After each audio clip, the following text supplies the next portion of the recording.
Alyssa success point online YouTube channel पर आप सभी का स्वागत व हार्दिक अभिनंदन है।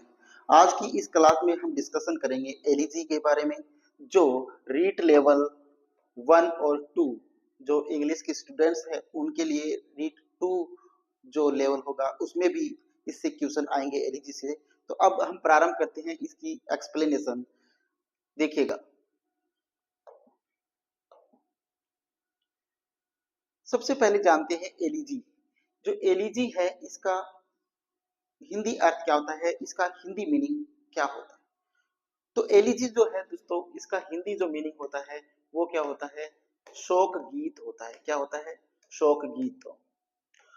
और ये शोक गीत जो है वो किसी डियर या नियर व्यक्ति जो होता है उसकी मृत्यु के ऊपर, उसकी डेथ के ऊपर ये गीत गाया जाता है। क्या एलईजी कब गाई जाती है, कब लिखी जाती है दोस्तों, किसी भी व्यक्ति के मृत्यु के ऊपर क्या लिखी जाती है, एलईजी लिखी जाती है। पढ़ते हैं इसको डिटेल से। देखिएगा कि a song of morning, a song of morning. Morning क्या होता है, शोक गीत। शोक गीत क्या है कि एलईजी है वो क्या है, एक शोक गीत है। समझ में आया कि एलईजी है वो क्या है, एक शोक गीत है। देखिए, a song of limitation for the dead. Limitation क्या होता है, शोक गीत। डेड मतलब मृत्यु पर, कि किसी की मृत्यु पर गाया जाने वाला एक शोक गीत है। कौन, एलईजी। ठीक, okay. It is written on the death of some near and dear one. कि एलईजी जो है वो रिटन की जाती है। LEG, it is written on the death, कि ये मृत्यु पर लिखी जाती है। किसके, ऑन सम नियर, किसी नजदीकी व्यक्ति के, या किसी डियर मतलब प्रियजन के, किसी प्रियजन के, किसी परिजन के, किसी परिजन के या किसी नजदीकी दोस्त की मृत्यु के ऊपर लिखी जाती है। कौन, एलईजी। ओके। अब देखिएगा अगला point, it is generally written by a fellow poet, admirer and follower etc. It is generally, इसको ज्यादातर, जर्नली मतलब ज्यादातर, इसको लिखा जाता है किसके द्वारा, एक फेलो पोइट के द्वारा, या एक एडमायरर, एक प्रशंसक के द्वारा, या फॉलोअर यानी उसके साथी के द्वारा। कि एलईजी जो है वो ज्यादातर किसी दोस्त कवि के द्वारा, या किसी प्रशंसक के द्वारा, या किसी फॉलोअर साथी के ऊपर है, इसको लिखा जाता है। ठीक है।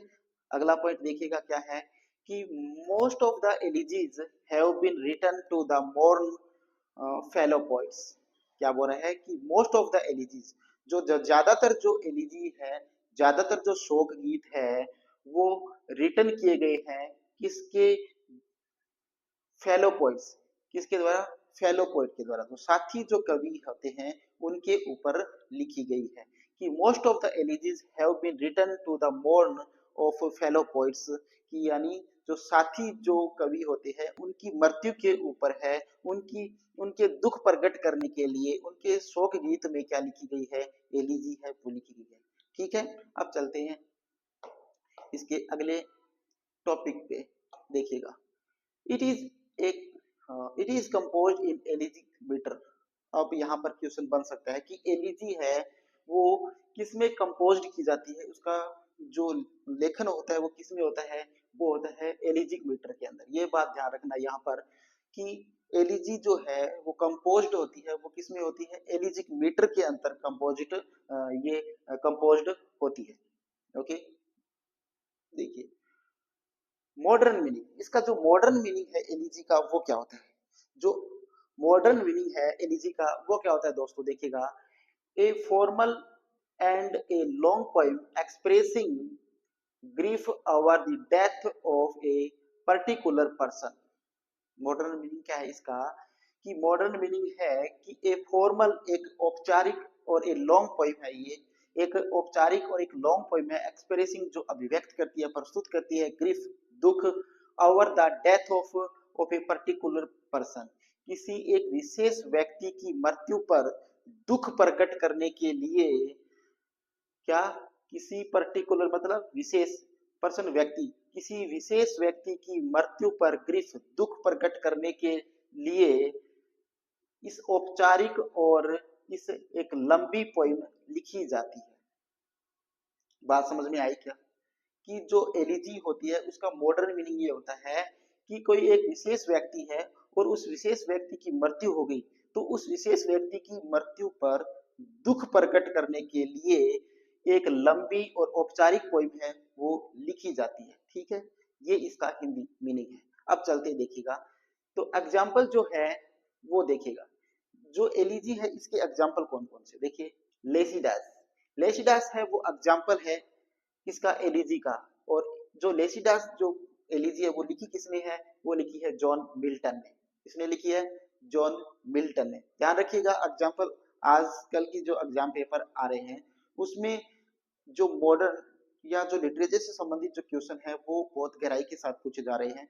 तो यहाँ पर देखिएगा पूछा जा सकता है ये आप यहाँ पे क्वेश्चन कि लेसिडास जो है वो क्या है। पहले तो ये पूछा जा सकता है कि ये लेसिडास है वो एलिजी है, सोनेट है, या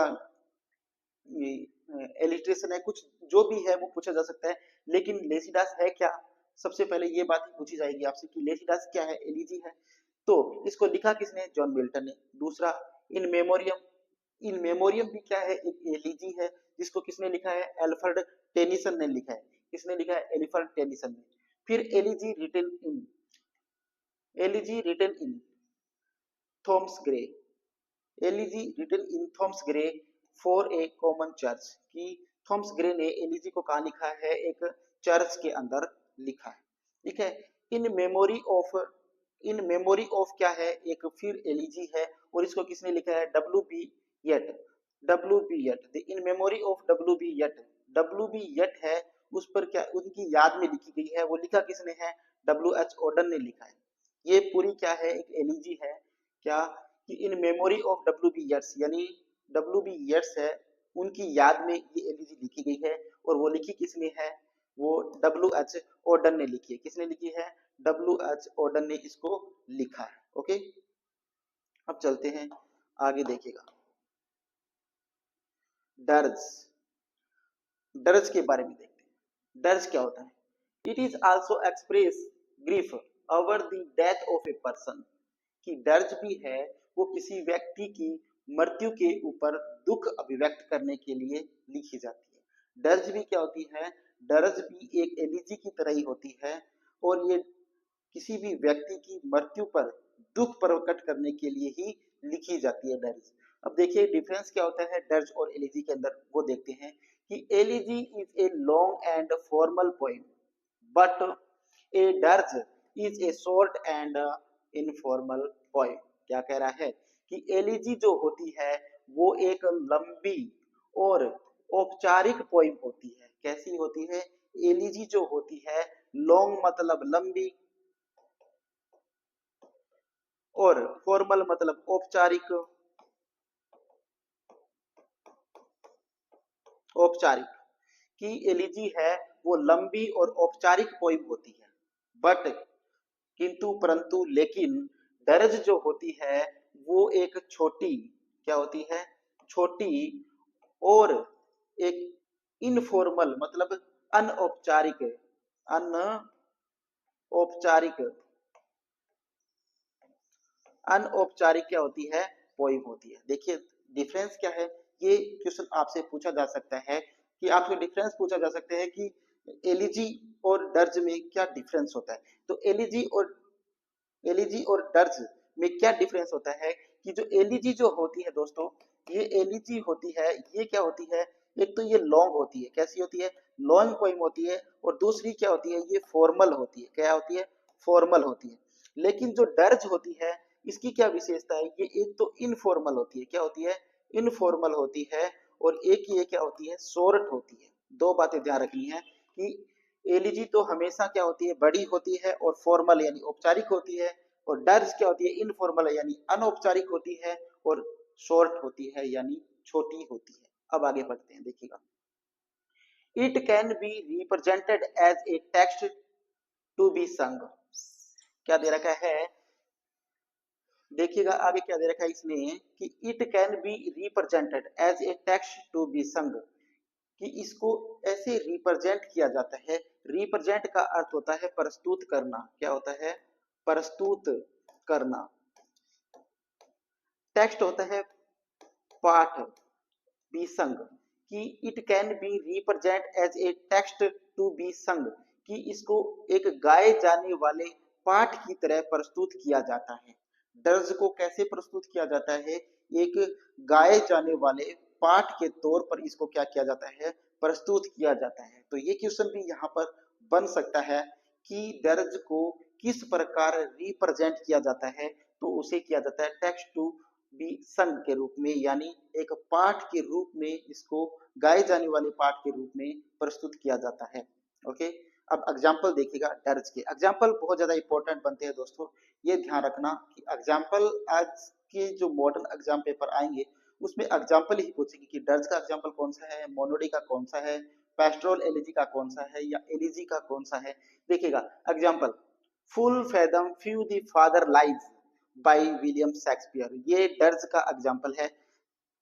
देखिए क्या एग्जाम्पल दे रखा है, full fathom few the father lies, ये क्या है? एक दर्ज है जो विलियम शेक्सपियर ने लिखी है। ठीक है, ओके। अब चलते हैं आगे, देखिएगा मोनोडी।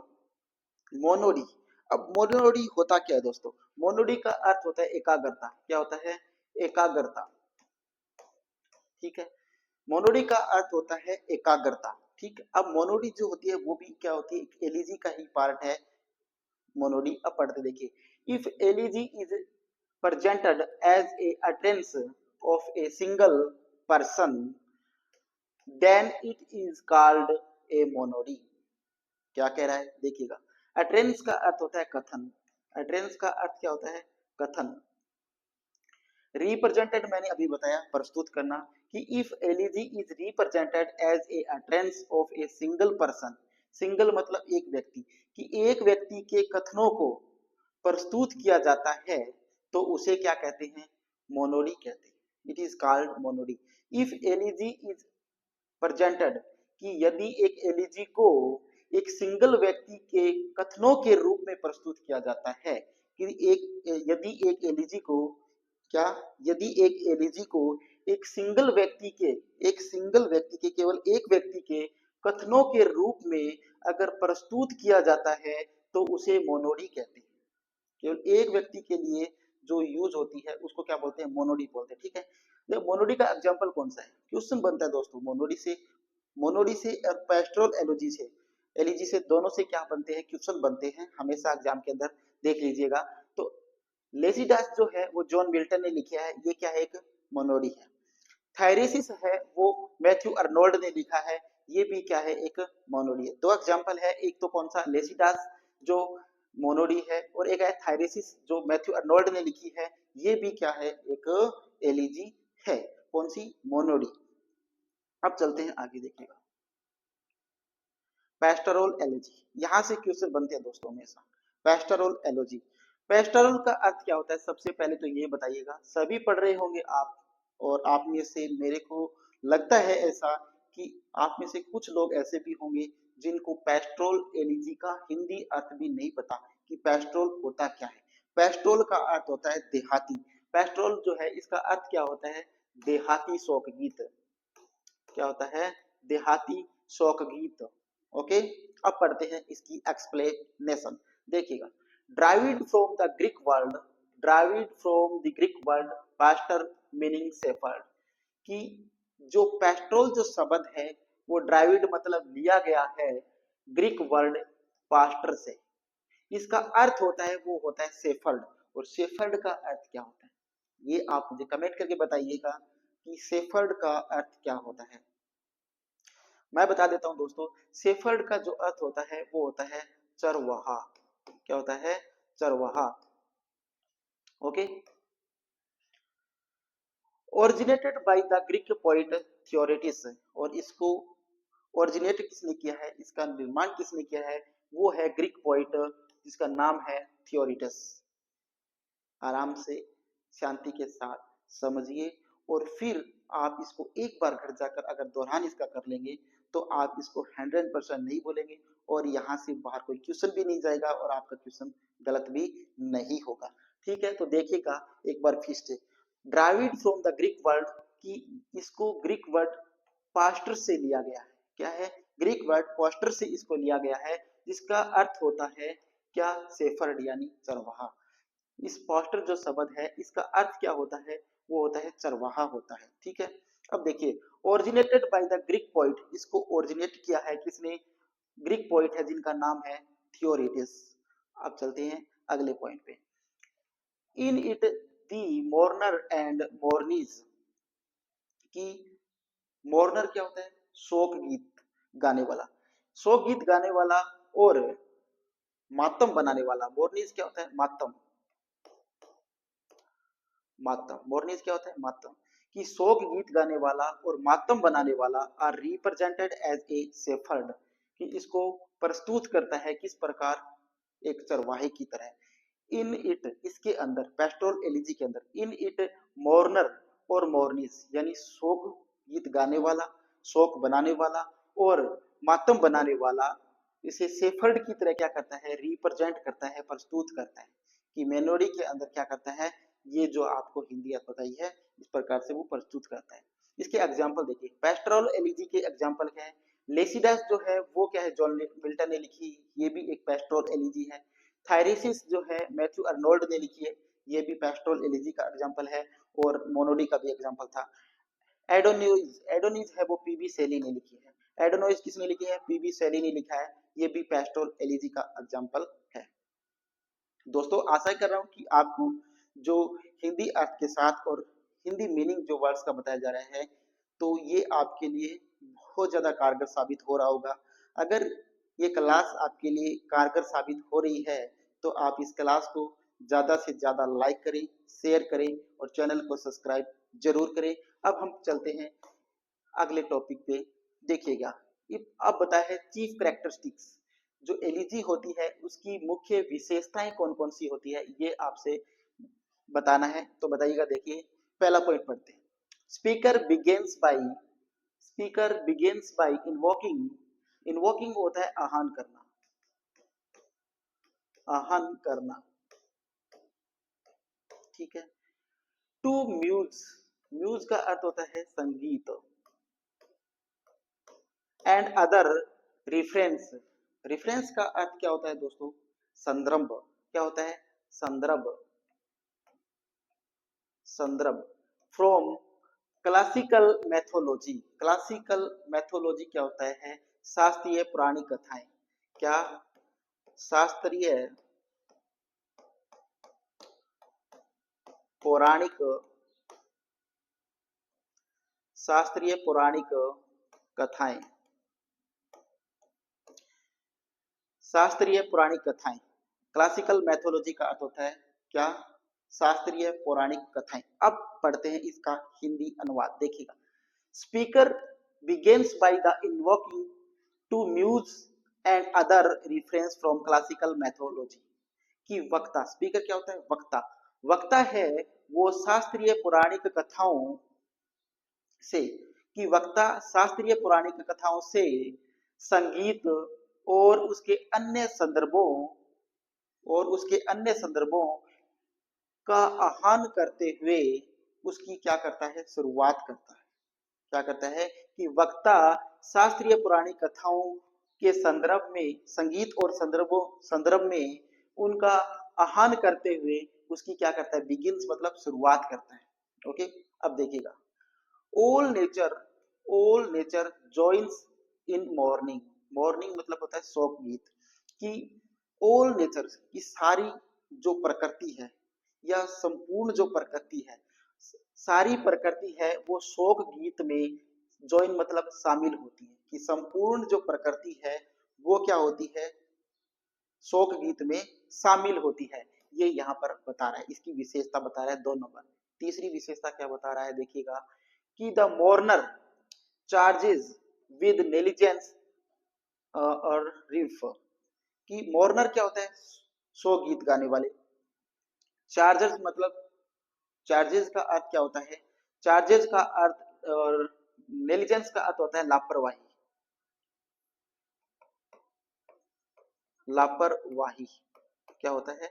लापरवाही। और चार्जेस का अर्थ होता है आरोप लगाना। क्या होता है? आरोप लगाना। ठीक है, अब देखिएगा कि दी मोर्नर चार्जेस विद द नेग्लिजेंस दी रिफ, कि शोक गीत गाने वाला रिफ, शोक गीत गाने वाला रिफ के ऊपर लापरवाही का क्या लगता है? आरोप लगता है। कि शोक गीत गाने वाला जो रिफ है उसके ऊपर लापरवाही का क्या लगता है? आरोप लगता है। समझ में आया? क्या समझ में आया? कि जो गाने वाला है उसका नाम क्या है? रिफ। उस सौ गीत गाए जाने वाले रिफ के ऊपर लापरवाही का क्या लगता है? आरोप लगता है। अब देखिएगा, हम पढ़ते हैं अब इसका अगला पॉइंट। देखिएगा क्या बता रखा है अगले पॉइंट में, कि there is a procession of mourner. There is a procession of mourner. Mourner होता है सौ गीत गाने वाले, और प्रोसेशन क्या होता है? जुलूस। प्रोसेशन का अर्थ क्या होता है? जुलूस होता है। प्रोसेशन जो है इसका अर्थ होता है जुलूस। ठीक है, there is a procession of mourners, कि जो मोर्नर्स हैं, जो शोक गीत गाए जाने वाले हैं, उनका जुलूस निकाला जाता है। कि जो लोग शोक गीत गाते हैं उनका जुलूस निकाला जाता है। चलते हैं अगले पॉइंट पे। देखिएगा अगला पॉइंट क्या है, कि there the poet also describe the social and political situations of his time called digression. Digression का अर्थ होता है विषांतर। विषांतर।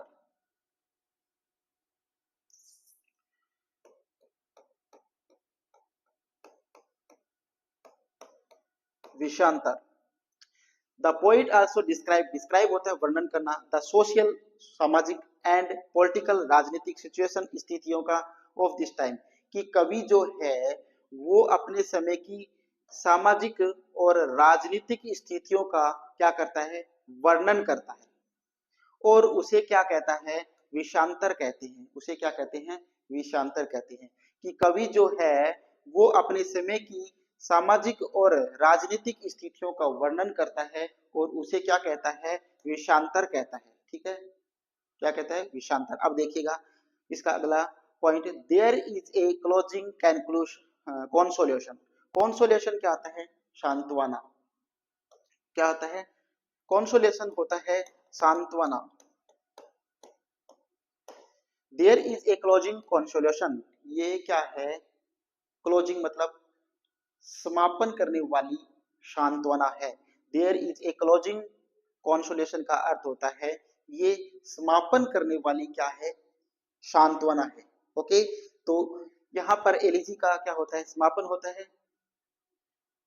एलिजी का समापन होता है। थैंक यू दोस्तों ये वीडियो देखने के लिए।